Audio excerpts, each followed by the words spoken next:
Bapak, Ibu, saudara-saudari yang dikasihi Tuhan, pada akhir-akhir ini kita semua berjuang melawan pandemi COVID-19. Di tengah kecemasan dan keprihatinan ini, adakah kabar baik untuk kita? Kabar baiknya adalah bahwa kita tidak harus mengatasi masalah-masalah itu sendirian. Barangkali dalam momen kelemahan kita berseru, tidak seorang pun tahu seperti apa rasanya, tidak seorang pun paham mengenai situasi-situasi hidupku. Namun Yesus Tuhan kita, pribadi yang berbela rasa dan penuh kasih, secara sempurna mengetahui dan memahami, karena Dia telah merasakan dan memikul beban-beban pribadi kita. Dia menolong kita untuk mengubah kehidupan kita, untuk kreatif, untuk menghadapi tantangan-tantangan dan masalah-masalah kita, dan terus maju dalam iman.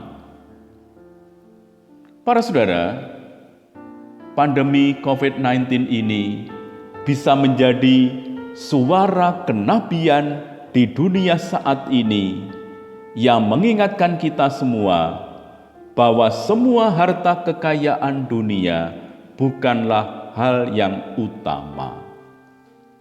Yang utama adalah bagaimana kita sepenuh hati mengandalkan dan berserah diri pada Tuhan. Tuhan tidak hanya ditemukan di tempat-tempat ibadat, tetapi dalam kesendirian dan keheningan hati, dalam ruang batin kita masing-masing. Barangkali selama ini kita terbuai dengan perayaan-perayaan ritual, seolah-olah kalau sudah mengikuti perayaan itu, kita akan mendapat tempat di hati Tuhan dan yakin akan mendapat berkat-Nya. Dengan pandemi ini, kita diberi kesempatan untuk kembali pada hakikat diri kita. Apakah kita berani masuk dalam keheningan batin kita, masuk dalam relung batin terdalam diri kita? Para saudara, meski berhadapan dengan kebosanan dan kejenuhan, mungkinkah kita bisa tenang dan bijak memandang, memahami, dan bersikap tepat terhadap realitas hidup saat ini? Pada kesempatan ini, kita akan mendengarkan sharing Bapak Bose Gosali yang telah menang dalam perjuangan melawan COVID-19. Peranan dan campur tangan yang ilahi sungguh Dia rasakan. Kiranya bukanlah suatu kebetulan bahwa setiap kesulitan dan masalah-masalah yang terjadi selama perawatan selalu segera ditemukan solusinya. Tuhan sungguh memelihara dan menjaganya dengan indah dan mempesona. Kerjasama yang baik antar berbagai pihak, dukungan moral spiritual dari para sahabat sungguh merupakan tapak-tapak tangan Tuhan yang menopang Dia dengan tangan-Nya, tangan yang menyelamatkan. Itu semua menunjukkan kemenangan kuasa Tuhan sungguh terjadi. Meskipun serangan virus corona yang amat dahsyat itu, tidak mungkinlah serangan itu akan menghancurkan kedekatan kita dengan Tuhan yang selalu menyertai, menghibur, dan menguatkan kita. Pertolongan Tuhan Yesus dan Bunda Maria sungguh nyata terbukti. Kita diundang untuk percaya akan penyelenggaraan ilahi, akan kuasa Tuhan. Tuhan Yesus adalah hidupku. Para saudara, mari kita ikuti video kesaksian Bapak Bose Gosali berikut ini.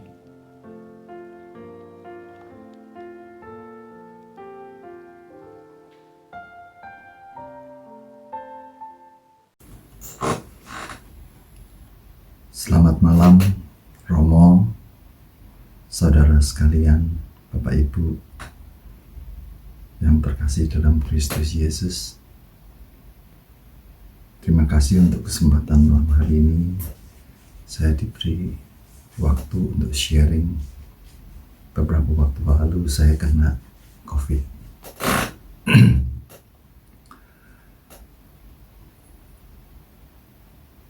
Saya sakit pertama kali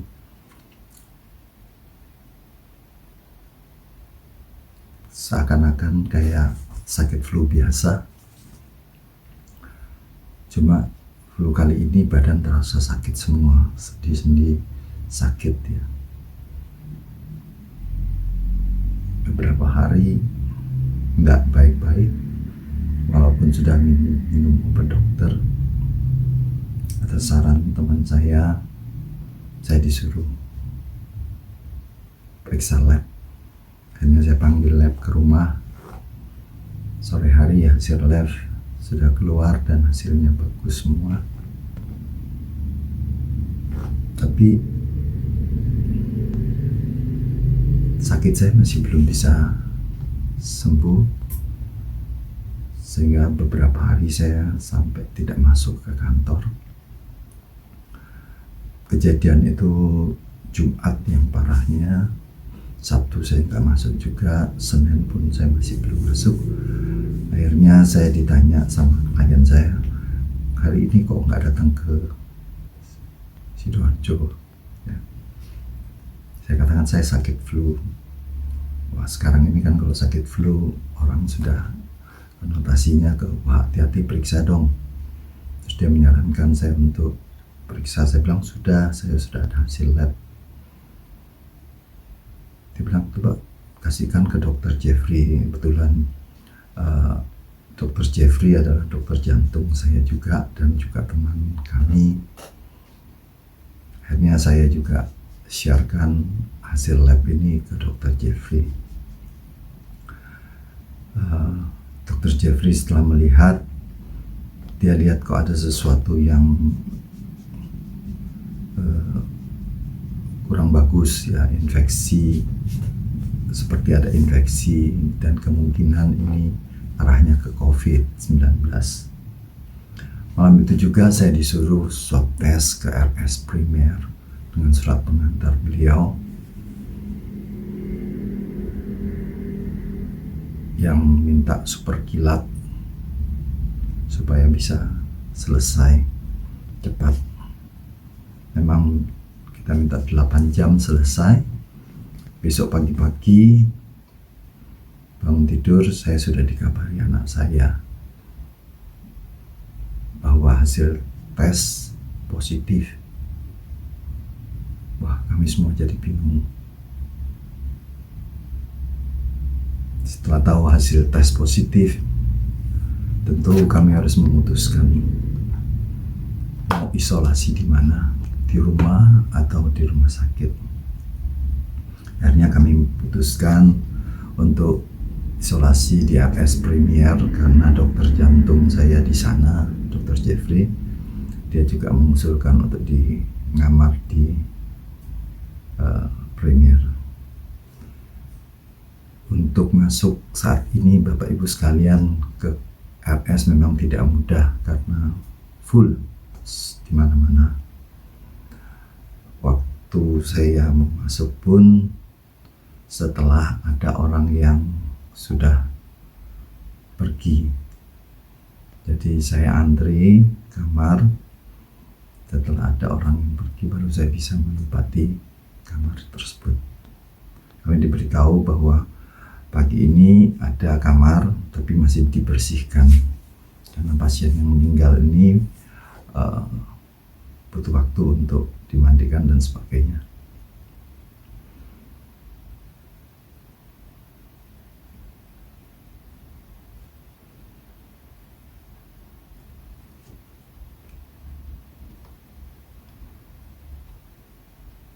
Karena teman saya Dr. Jeffrey, akhirnya saya memang dijanjikan sama teman saya juga yang mengusulkan saya untuk periksa lab waktu itu, dia bilang pasti Dr. Jeffrey nanti akan menangani saya bersama timnya.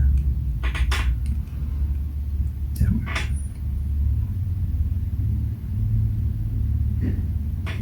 Akhirnya Dr. Jeffrey membentuk tim dokter yang luar biasa menurut saya, dan juga Dr. Jeffrey demikian serius banget untuk menangani kasus saya.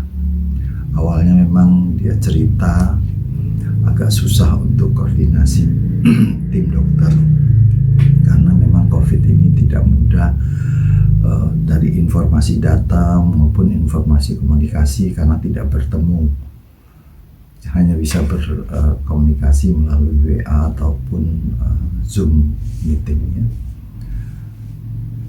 Tapi puji Tuhan, luar biasa kerjasama tim ini akhirnya bisa solid, dan saya yakin ini semua bukan kebetulan, tapi ini semua pilihan Tuhan.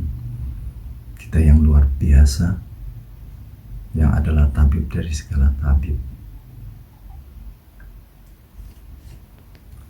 Akhirnya saya dapat kamar di kamar super VIP 101. Tidak jadi menempati kamar yang bekas orang meninggal itu, karena kamar ini baru ditinggalkan yang menggunakan karena dia pindah kamar. Hari kedua saya sudah mulai perlu oksigen katanya. Makan tambah payah, hampir nggak bisa makan, semua makanan jadi pahit. Bapak Ibu sekalian, saya terserang di COVID ini di indera perasa dan mulut saya menjadi pahit. Ada beberapa orang yang penciumannya hilang, indera rasa juga hilang. Itu yang banyak terjadi. Jadi dia tidak bisa mencium sesuatu. Di dalam kamar ini memang saya tidak berbuat apa-apa karena memang isolasi, maka saya mulai minta dukungan teman-teman komunitas. Salah satunya Avi, Marijo, juga Algons Club tempat saya tinggal di Algons. Saya kabarkan teman-teman bahwa saya kena COVID, tolong membantu doa karena sekarang saya menjalani isolasi di rumah sakit. Setelah 3 hari saya sudah lupa semua kejadian. Saya mulai dipasang infus sampai hari kelima saya di ruang 101. Selanjutnya diskusi para dokter dan keluarga, saya akan ditidurkan katanya.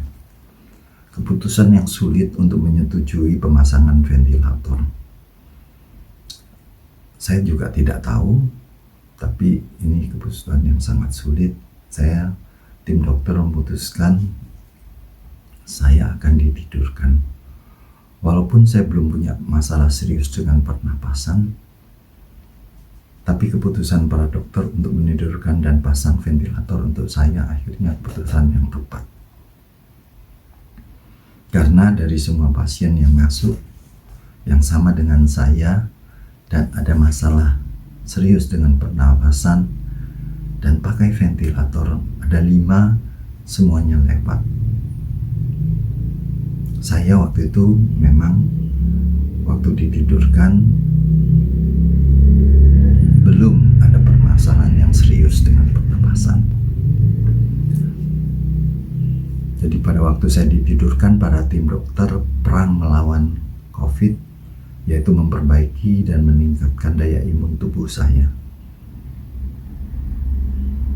Dengan memberikan vitamin, dengan makanan saya disonde dari mulut, memberikan antibiotik, obat-obatan untuk COVID baik dari dalam negeri maupun dari luar negeri, yang kami datangkan.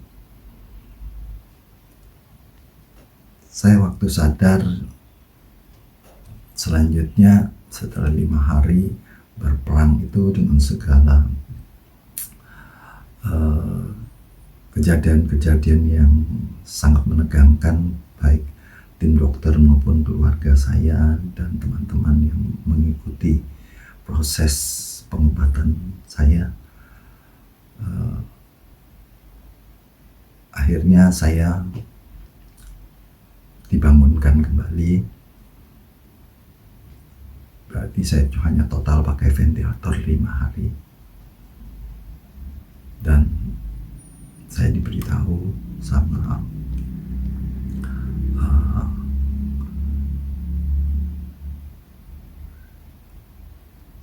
perawat di sana bahwa memang metode yang dipakai untuk saya ini akhirnya juga menjadi, atau penanganan yang dilakukan untuk saya akan menjadi SOP untuk pasien yang lain.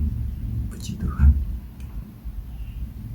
karena saya bisa lolos menggunakan ventilator. Setelah saya mulai sadar tadi, saya dipindah ke ruang isolasi khusus di ICU, juga dekat ICU, masih dalam lingkungan ICU,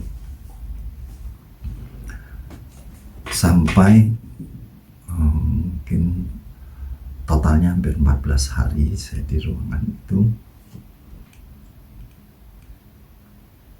Pada waktu sadar saya mulai setengah sadar, atau bisa dikatakan setengah sadar. Banyak sekali kejadian-kejadian, sebenarnya cuma kalau saya ceritakan malam ini mungkin tidak selesai-selesai. Saya cuma ceritakan beberapa kejadian saja. Saya pernah malam-malam seakan-akan kehilangan, kayaknya mau kehabisan nafas ya. Saya mau minta tolong sama perawat, tolong mau menghubungi teman saya yang punya mesin ventilator untuk supaya bisa dibawa ke rumah sakit, karena saya berpikir rumah sakit ini kekurangan alat semua. Jadi saya minta tolong perawat untuk tolong teleponkan, pinjamkan alat saya. Tapi saya tidak bisa berkomunikasi. Saya juga nggak bisa menunjukkan HP saya, harus bagaimana membuka kuncinya. Juga saya diberi tulisan untuk menulis, juga saya tidak bisa tulis. Ini betul-betul sangat menyiksa sekali bagi saya waktu itu. Kok saya sampai demikian parah sekali sebagai orang yang invalid ya, seakan-akan gitu, gak bisa berbuat apa-apa. Sehingga saya juga karena tidak bisa ngomong, karena mulut saya ada selang ventilator dan tempat untuk saluran makanan. Sehingga akhirnya saya tidak bisa memberi kabar untuk pinjam ventilator pada teman saya. Walaupun sebenarnya saya tidak tahu, saya seharusnya sudah pakai ventilator dan sekarang sudah dilepas. Tapi saya tidak tahu dan tidak bisa berkomunikasi dengan perawat ataupun dokter. Ada juga suatu malam saya merasa didoakan dalam upacara ritual khusus. Saya ditidurkan di suatu ruangan yang dingin, nanti panas, dan saya ditidurkan di dipan kayak kayu gitu ya. Dari malam sampai pagi hari saya didoakan. Pagi-pagi saya dikasih minum sesuatu. Setelah minum itu, maka beberapa saat kemudian saya tumpah, saya muntah itu dengan lendir yang keluar semua. Setelah itu dikatakan oleh mereka, Bapak sudah sembuh, kita sudah keluarkan semua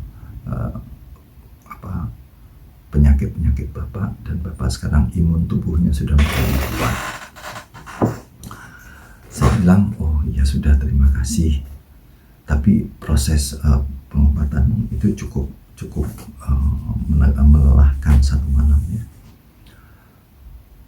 Besok malamnya saya masih melihat dan mendengar proses pengobatan yang sama yang dilakukan oleh beberapa pasien yang juga kayak saya.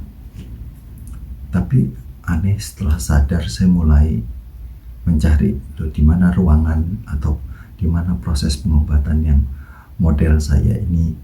Kok saya nggak lihat semuanya, hanya ruangan biasa, terus ada dokter jaga atau suster jaga di sana, tidak ada proses pengobatan sebagaimana yang saya alami. Ya akhirnya sebenarnya itu halusinasi, bukan kenyataan. Tapi apakah itu kenyataan sebenarnya atau enggak, saya nggak tahu. Juga kalau waktu tidur malam, saya didengarkan oleh suara-suara orang yang merintih, orang yang kesakitan, susah bernafas. Itu sudah biasa sekali. Di sebelah saya itu ada orang yang merintih, sampai orang kesakitan. Tapi setelah saya lihat, nggak ada orangnya. Sebelah kanan saya ada orang yang duduk menjaga saya. Kalau saya lihat ke depan, bayangan orang sebelah kanan ini rasanya membuat suatu kegiatan-kegiatan. Tetapi kalau saya toleh ke kanan, tidak ada orang ya. Di belakang saya, samping saya penuh dengan obat-obat saja.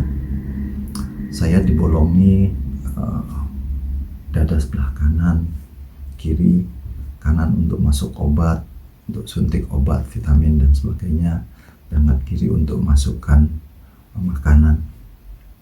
Jadi banyak sekali badan saya ini sudah ditusuk kiri kanan, sudah habis ya, semuanya bengkak-bengkak. Tapi saya tidak merasa apa-apa dan tidak mengeluh sama sekali. Tuhan kita luar biasa. Yang saya rasakan selama sakit ini, saya kok tidak merasakan sesuatu yang tersiksa di dalam menjalani pengobatan di rumah sakit. Nomor satu, memang karena saya mungkin dibius pertama 5 hari itu tidak tahu apa-apa. Tapi setelah saya sadar, badan saya pun biasa-biasa. Saya tidak pernah merasakan kesesakan nafas ataupun kesakitan. Yang pasti yang saya cuma tahu, badan saya menjadi lemah. Ya, saya tidak bisa bergerak, membalikkan tubuh pun sudah tidak kuat ya. Itu yang saya rasakan. Dan sadar dalam kondisi tangan terikat karena takut nanti saya waktu tidak sadar akan mencabut semua selang-selang yang ada. Sadar dan harus menunggu ya proses pengobatan. Nah itu yang agak berat, sampai mungkin 14 hari lebih, total ada 20 hari lebih saya tidak bisa ngomong dan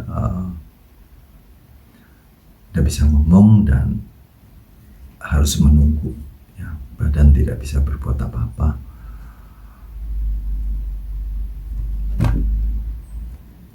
Proses, ada satu saat juga waktu proses pencabutan selang di mulut saya, ventilator ini juga sesuatu perlu kesabaran saya. Untuk saya dikasih kabar waktu hari ini mau dicabut, tapi ternyata sampai malam hari baru itu terlaksana. Dan waktu dicabut pun secara bertahap ya. Tapi saya tidak pernah mengeluh dan saya mengikuti semua proses itu dengan sabar. Kalau saya ada sesuatu, Bapak-Ibu sekalian, saya memang selalu berdoa, dan saya juga tahu teman-teman selalu pasti mendoakan saya. Ini menjadi suatu kekuatan tersendiri bahwa saya yakin bahwa saya tidak sendiri, teman-teman mendoakan saya saya juga berdoa di sana, terutama doa rosario yang selalu menemani saya dan selalu saya gunakan jika ada sesuatu. Jadi termasuk proses pencabutan ventilator ini, selang ventilator saya juga selalu berdoa. Jadi setiap ada kejadian apapun yang ingin saya mintakan di rumah sakit, saya selalu berdoa, dan berdoa terutama doa rosario. Nah, karena banyak waktu sekali yang saya jadi bisa dengan leluasa berdoa ya. Dan puji Tuhan, hampir setiap kali saya berdoa itu pasti terjawab ya, pasti terjawab. Dan ini sangat memberi sukacita luar biasa bagi saya, dan saya bisa dengan sabar menunggu waktu dari waktu ke waktu sampai akhirnya semua bisa beres ya. Jadi semua kejadian di atas tadi yang saya cerita, ada sebagian besar itu halusinasi, tapi setengahnya memang kenyataan ya. Kayak saya minta buka HP saya itu kenyataan, bukan halusinasi. Anak saya juga membuat grup WA, namanya grup WA Healthy Bose atau Bose Healthy. Di situ ada teman-teman saya, ada keluarga saya, di mana mereka memang sangat dari komunikasi, diskusi semua dimasukkan ke sana, hasil-hasil dari laporan dokter pun dimasukkan ke sana, sehingga kami semua tahu kejadian. Dan sebenarnya dokter dan anak-anak saya dan keluarga maupun teman-teman saya yang lebih tahu kejadian proses saya. Dan saya puji Tuhan, sekali lagi saya tidak merasakan apa-apa selama sakit ini. Kayaknya saya cuma ya menunggu proses pengobatan, dan memang saya menjadi lebih segar kelihatannya setelah sadar itu karena banyaknya vitamin yang dimasukkan ke dalam tubuh saya. Vitamin A, B, C, D, E itu semua masuk ke dalam tubuh dengan porsi yang sangat besar ya, sehingga saya menjadi segar sebenarnya. Walaupun secara berat badan saya turun sampai 10 kilo dalam 20 hari itu, karena massa otot saya memang drop banget, mungkin bisa berkurang sampai 60%, sehingga saya tidak bisa bergerak dan lemas. HP saya sudah hang karena kebanyakan terima masukan-masukan dan terima SMS dan WA. Akhirnya anak saya menggantikan HP saya dengan HP baru, dia belikan baru, sehingga saya bisa berkomunikasi lagi pada waktu saya sudah sadar itu. Dan ini memang membantu sekali di dalam saya menunggu adanya WA, saya bisa video call dengan teman dan sebagainya. Selama saya dirawat, kami menjalin hubungan yang baik dengan para perawat dan dokter. Saya juga melihat pengorbanan mereka luar biasa. Mereka adalah pahlawan yang sesungguhnya. Mereka mengorbankan nyawa ya, menurut saya, untuk berperang di dalam pelayanan kepada penderita COVID ini, dan mereka tidak tertutup kemungkinan untuk terjangkit dengan penyakit ini ya. Saya menjadi orang yang sabar sekali. Saya tidak pernah komplain karena melihat kok ada orang yang mau bekerja untuk ini ya. Saya tidak pernah komplain, saya selalu berterima kasih. Walaupun pelayanannya kurang bagus, saya anggap ini ya sudah yang terbaik yang bisa mereka berikan. Saya kedinginan sampai pakai 3 lembar selimut pun gak cukup ya, karena memang badan saya lemah, badan saya gatal-gatal karena kotor ya, karena kalau setiap hari dirawat itu hanya ya seka-seka seperlunya. Kalau menurut saya dilap di depan, di belakang, di balik badan saya. Badan saya gatal-gatal, cuma saya minta tolong dikasih body lotion ataupun dikasih minyak kayu putih ya. Ya, tapi semuanya dengan sabar saya bisa melewati semua waktu. Pernah sampai ganti pampers itu bisa sampai 4 hari baru diganti, karena saya merasa ya saya nggak pernah merasa mau beol ya. Kencing juga langsung di kateter, jadi pikir nggak begitu kotor, dan mereka juga nggak ganti, ya saya juga nggak minta ya. Juga saya bisa nggak tidur sampai berhari-hari karena memang segar sekali waktu itu.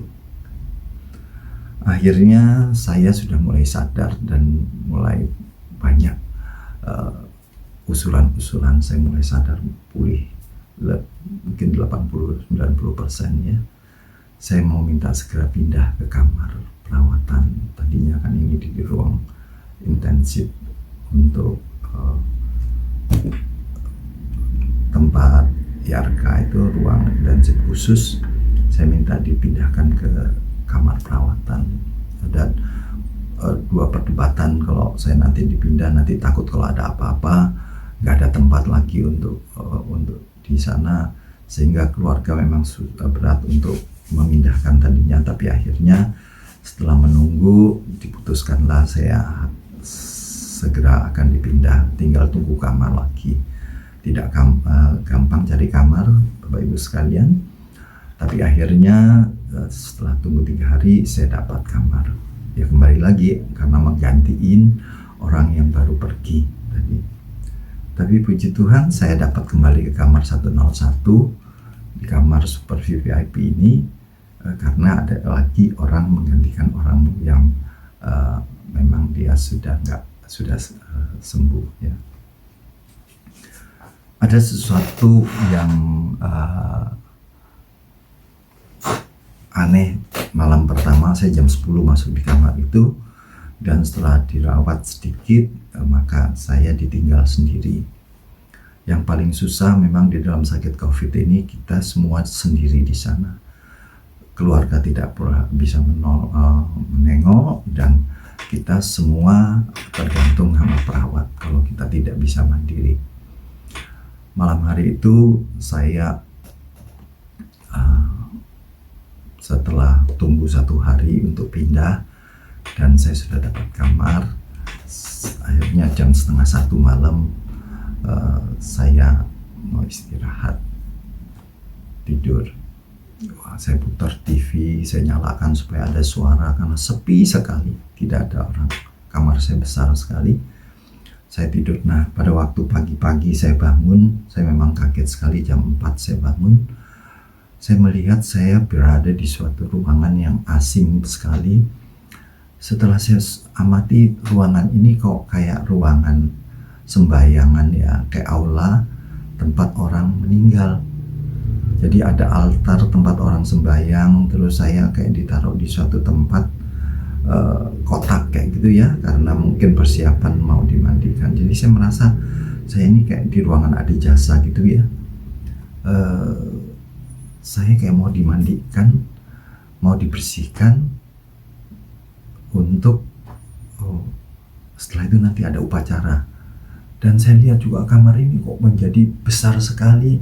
Saya lihat di belakang saya ini kayak ada suatu ruangan yang terbuka besar sekali, ruangan gedung demikian. Ini memang aneh sekali. Tidak lama kemudian 4:30 itu masuk suster 2, pakaiannya putih dan kuning. Memang seragamnya di sana kalau Anda kuning atau putih. Saya melihat, wah, ada suster masuk, dia menyapa saya, "Selamat pagi Pak." "Selamat pagi Pak Bose." "Pagi," saya bilang gitu. Tapi saya mendengar bisikan-bisikan dari mereka, "Oh gak sido mati deh, gak sido meninggal." Saya mulai tersadar, loh ini apa-apaan? Apakah memang saya dipersiapkan untuk saya sebenarnya tidak bisa tertolong ya? Ya ini memang sebenarnya halusinasi. Tapi kejadian ini betul-betul saya membekas sekali. Saya merasa keluarga saya dan para suster ini sudah tahu sebenarnya saya tidak tertolong, dan ternyata saya masih bisa bangun pagi ini, dan saya merasa kok mereka ini menyembunyikan sesuatu ya. Akhirnya setelah suster ini pergi, saya telepon anak saya pagi-pagi jam 5:30. Saya tanya anak saya, ada apa? Kok saya ditempatkan di ruangan semacam gini? Saya bilang ruangan kayak di jasa. Anak saya juga bingung-bingung. Sampai dia bilang, Pak, enggak salah Pak. Itu kalau ada kayak gitu, Bapak tolong foto aja. Nanti supaya saya bisa tegur. Saya bilang iya. Sampai saya protes, akhirnya saya juga telepon teman saya bilang, loh, saya cuma mau tahu apakah semua orang ini konspirasi untuk sebenarnya tahu penyakit saya ini tidak bisa sembuh, harusnya demikian. Tapi puji Tuhan setelah jam 10 pagi saya kembali perhatikan ruangan ini, loh, kok ruangannya kembali kayak ruang kamar rumah sakit ya. Terus saya telepon lagi anak saya bilang, sorry ya, tadi pagi itu berarti halusinasi ya. Ya, mereka juga ngomong, iya Pak, itu halusinasi Pak, kami juga sudah tahu. Anak saya dari Amerika juga, mereka video call berbicara dengan saya. Kenapa Pak? Bapak mimpi atau halusinasi ya? Kok aneh-aneh? Jangan aneh-aneh Pak. Terus saya bilang, ya, sorry, saya bilang. Akhirnya itu memang sangat lucu, memang itu halusinasi. Setelah di kamar tersebut saya dites lagi sampai 2 kali, hasil tes swab saya negatif, tapi belum boleh keluar. Tapi waktu itu saya sudah share pada teman-teman bahwa kita menang melawan COVID ya, saya bilang gitu. Karena saya hanya tinggal waktu saja, saya akan keluar. Jadi karena memang fisik saya sangat lemah, masa otot saya memang rusak sekali, saya memang perlu latihan dulu supaya bisa jalan, setelah itu baru boleh keluar. Jadi saya share kepada teman-teman bahwa puji Tuhan, dari dukungan doa dan dukungan semangat dan doa dari teman-teman semua, maka kita menang melawan COVID ini. Puji Tuhan. Saya latihan fisioterapi di kamar itu. Selanjutnya karena ruangan ini diantri banyak orang, saya akhirnya dipindahkan ke ruang kamar umum biasa di kamar 201. Di sana lebih enak lagi karena bukan ruangan COVID. Dokter-dokter bisa datang, semua dokter yang ada 8 itu bisa datang ke tempat saya untuk langsung berkomunikasi dan melihat kondisi saya. Dan latihan fisioterapi juga bisa lebih intens. Saya juga di swab yang ketiga dan hasilnya puji Tuhan negatif lagi, sehingga saya memang boleh segera keluar. Sebelum keluar, dokter syaraf juga mengusulkan untuk MRI kepala, dan dokter paru juga bilang CT scan sekali dada. Akhirnya kami melakukan itu dan besok hari hasilnya sudah keluar dan memang semua hasilnya bagus ya, tidak ada blocking yang baru. Tanggal 9 Juni saya boleh pulang dan untuk isolasi mandiri di rumah selama 14 hari dan saya bisa mulai jalan. Kurang lebih memang saya masuk tanggal 14 Mei dan saya keluar 9 Juli, kurang lebih 27 hari. Puji Tuhan dan terima kasih, sekarang saya sudah sembuh. Total semua kejadian-kejadian saya bisa sembuh total, artinya semua kejadian di atas, saya sebagai orang yang beriman merasa Tuhan kita luar biasa campur tangannya melalui para dokter, perawat, melalui waktu, melalui kejadian-kejadian, melalui kesempatan-kesempatan atau kebetulan-kebetulan, melalui para romo, suster, biarawan, melalui teman-teman saya, melalui saudara, anak-anak saya, dan keluarga. Seakan semua itu dipakai Tuhan sebagai kepanjangan tangannya. Tuhan selalu bekerja dengan caranya. Ini saya rasakan sekali. Campur tangan Tuhan luar biasa. Terima kasih Tuhan Yesus.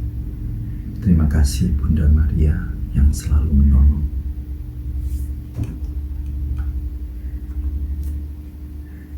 Pesan saya kepada saudara, Bapak Ibu sekalian, COVID ini memang berbahaya dan ada. Kita tidak bisa menghindar saat ini dia ada di sekeliling kita. Yang bisa kita lakukan hanya menjaga kesehatan tubuh kita, berusaha untuk menaikkan daya tahan tubuh supaya kita bisa kuat dan imun kita kuat. Olahraga yang baik, olahraga, istirahat yang cukup, minum vitamin, dan kalau merasa ada gejala COVID segera ke LS, terutama mereka-mereka yang berusia 50 tahun ke atas dan sekali lagi yang obesitas ya, yang obesitas. Demikian sharing saya. Terima kasih atas perhatian Bapak Ibu sekalian. Shalom.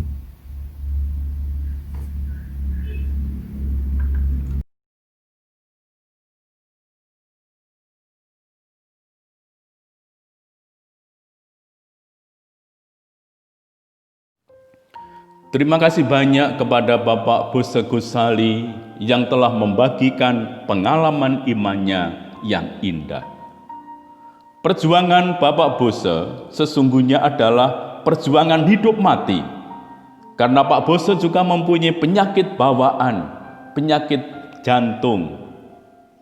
Dan ini kiranya menunjukkan buah-buah iman kepercayaan akan pengalaman kebangkitan Yesus dari kematian. Iman yang menyelamatkan kita bukan hanya iman akan Kristus yang bangkit, tetapi Kristus yang bangkit dari kematiannya. Maka sebagaimana kata Santo Paulus kepada jemaat di Roma, sebab jika kamu mengaku dengan mulutmu bahwa Yesus adalah Tuhan dan percaya dalam hatimu bahwa Allah telah membangkitkan Dia dari antara orang mati, maka kamu akan diselamatkan. Roma bab 10 ayat 9. Sebagaimana juga diwartakan Santo Petrus di depan banyak orang, tugas kita sebagai orang Kristen adalah mewartakan Allah yang telah membangkitkan Yesus dengan melepaskan Dia dari sengsara maut, karena tidak mungkin Ia tetap berada dalam kuasa maut itu. Dan kita harus mau berani menjadi saksi bagi Allah yang telah membangkitkan Dia dari antara orang mati. Para saudara terkasih, pandemi COVID-19 ini memberi kita pengalaman yang luas, dalam, dan sungguh nyata tentang kematian. Kematian yang seringkali enggan untuk kita bicarakan. Karena dengan pandemi ini, kita bersama-sama berjuang untuk menyelamatkan kehidupan. Namun harus diterima pula, kali ini kita benar-benar dihadapkan pada ketidakberdayaan. Harus menerima kelemahan-kelemahan kita. Bahkan sering terpaksa harus membayangkan apa yang menakutkan diri kita, karena maut bisa sewaktu-waktu menjemput kita. Seorang teman dengan cemas berkata, "Wah, situasi sekarang ini membuat kita was-was, cemas, karena kematian selalu mengintai kita." Memang kematian selalu mengintai kita. inilah saat yang tidak kita sukai. Tetapi sekaligus juga kita diingatkan akan siapa diri kita sebenarnya, sebagaimana kita alami ketika kita mengikuti upacara Rabu Abu. Kita ini adalah debu dan akan kembali menjadi debu. Merenungkan bahwa kita ini debu dan akan menjadi debu, kita diingatkan akan jeritan terdalam dari pemazmur. Dari jurang yang dalam aku berseru kepadamu ya Tuhan. Mazmur 130 ayat 1. Kita adalah debu yang menjerit kepada Tuhan. Dan jika kita mau berseru kepadanya, sesungguhnya kita diingatkan kembali akan asal-usul kita. Kita bukan sekedar debu, tetapi debu yang dihembusi dengan nafas Tuhan. Sehingga dari debu itulah terjadi ciptaannya yang sungguh istimewa, yakni diri kita ini. Seperti dikatakan dalam kitab Kejadian, ketika itulah Tuhan Allah membentuk manusia itu dari debu tanah dan menghembuskan nafas hidup ke dalam hidungnya. Demikianlah manusia itu menjadi makhluk hidup. Kejadian bab 2 ayat 7. Nafas adalah kehidupan. Merasakan nafas berarti merasakan kehidupan. Hal itu paling terasa ketika orang saling memberikan cinta. Jika Tuhan mengembuskan nafasnya kepada kita yang asalnya debu ini, Tuhan pun memberikan seluruh diri, hidup dan kedekatannya pada kita. Bapak Bose Gosali setelah semalaman merasa apakah esok masih ada kehidupan baginya, ketika bangun pagi ternyata dia masih bernafas. Tuhan masih memberikan nafas baginya. Dengan memberikan nafasnya, Tuhan sungguh seperti pribadi yang jatuh cinta kepada kita. Dan itu terjadi tidak hanya ketika kita diciptakannya, tetapi selama hidup kita. Tuhan selalu dekat pada kita, dan dengan kedekatannya ini, Dia selalu mendampingi, mencintai, dan menganugerahkan kehidupan kepada kita. Pak Bose mengalami bahwa Tuhan itu setia. Karena Tuhan itu setia, tak mungkin Ia meninggalkan kita, walau kita hanyalah debu. Sebagaimana setiap penderita COVID yang harus diisolasi, situasi Pak Bose yang harus berjuang dengan kesepian, memojokkan dia untuk menerima kenyataan kesendirian itu. Baginya, itu justru merupakan kesempatan yang berharga. Kesempatan yang memanggil untuk hanya berdua bersama Tuhan. Tentunya kesempatan itu membawa kesadaran baru. Meskipun rapuh tak berdaya bagai debu, namun debu itu adalah debu yang sungguh dicintai Tuhan. Debu yang dihembusi nafasnya seluruh kehidupan Tuhan, sehingga menjadi hidup. Para saudara, kalau saat ini kita mengalami social distancing dan stay at home yang diterapkan kepada kita, apa maknanya bagi kita? Secara rohani, ini adalah saat yang indah untuk sendiri bersama Tuhan. Meskipun banyak orang merasa, ya sudah bosan di rumah, pengen menikmati hingar-bingar dunia dan sebagainya. Pak Bose Gosali dalam kesendiriannya, dalam perjuangannya melawan COVID-19, dia justru menemukan Tuhan di sana. Tuhanlah yang berjuang bersama dia. Untaian rosario yang terus dipanjatkan, doa-doa dari keluarga, doa-doa dari para sahabat yang terus diserukan, rangkaian rosario yang terus didaraskan, semuanya itu memberi daya untuk tidak kalah dan menyerah terhadap serangan COVID-19 ini. Pak Bose juga semakin menyadari doa kepada Bunda Maria sungguh menjadi sumber kekuatan dan harapan baginya. Dia mengalami sebagaimana Maria mengalami kebimbangan, kegalauan, dan ketidakberdayaan. Ia sadar akan panggilan hidupnya. Maria berpasrah sepenuhnya kepada Allah dengan mengatakan, "Sesungguhnya aku ini adalah hamba Tuhan, jadilah padaku menurut perkataanmu itu." Ungkapan Maria ini adalah inti dari doa umat beriman. Sebuah sikap percaya dan pasrah secara total kepada penyelenggaraan ilahi. Pengalaman Maria sungguh menjadi pengalaman imannya dalam berjuang melawan COVID-19 ini. Kemenangan mengalahkan COVID-19 adalah buah-buah nyata dari doa.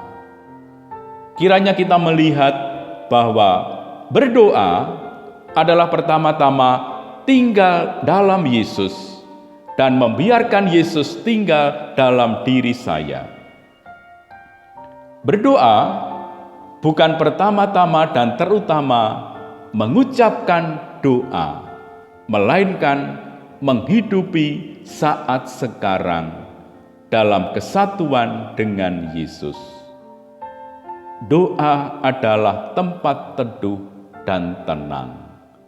Mengalami kehadiran Yesus, menghidupi, menyadari, menghayati saat sekarang, saat-saat penderitaan, saat-saat kegelisahan, namun semuanya dijalankan bersama dalam kesatuan dengan Yesus. Dengan demikian, kita sungguh akan mengalami Tuhan Yesus adalah hidupku, karena Dia bersama aku dan aku bersama Dia. Kalau kita mencintai seseorang, bukankah kita bahagia kalau berada bersama, saling hadir satu bagi yang lain? Memang setiap kali kita dapat mengucapkan kata-kata kasih, kita saling memperhatikan dan saling mendengarkan. Namun doa pada hakikatnya adalah saat hening. Yohanes dari Salib mengatakan, keheningan adalah jalan yang dipakai Allah untuk berbicara kepada kita. Benarlah bahwa keheningan ini adalah buah kehadiran Allah. Keheningan itu adalah damai. Inilah yang disampaikan Yesus kepada kita dengan bersabda, "Damai kutinggalkan bagimu, damaiku kuberikan kepadamu." Tuhan memberkati Anda kalian. Amin.